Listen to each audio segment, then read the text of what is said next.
каде нема доволен број на жители за да биде местото атрактивно да матичните лекари тука отворат овој ординација, со оглед на тоа што вкупната сума на пари која што би се собирала во текот на месецот преку капитацијата не е доволно да таа една амбуланта функционира. И тоа беше една од причините и една од темите на нашиот состанок со Сдруженијето на матични лекари, кој што го одржавме пред 2 дена во Скопје, каде меѓу другото се начна и ова прашање. Разговаравме за можноста да пациентите се водат на ординацијата, не на име на лекарот, како една тема, и друга тема да се понуди можност да повеќе матични ординации, односно ПЗУ, се групираат за да може по системот на ротација да доаѓаат во местата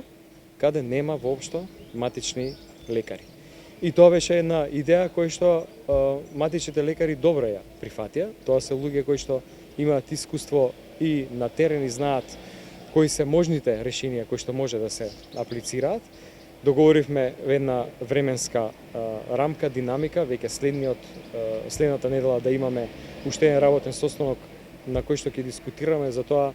какви се карактеристиките во одредени региони согласно населението и матичните лекари кои што се на располагање. И набрзо после тоа, верувам дека нема да земе поголем временски период од 2 до 3 недели од сега,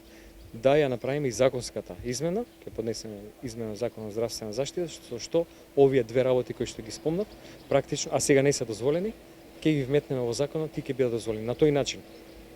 дозволуваме да лекарите ја дадат здравствената услуга на поголем број на население, а на луѓето кои што живеат во помалите места им ја приближиме здравствената услуга. Значи, не станува збор за решение кое што еве овде може да биде конкретно за Дојра. Не, станува збор за решение кое што ќе важи на територијата на цела држава и на некој начин ќе го надмине овој проблем кој што го имаме со недостаток на матични лекари во повеќе општини.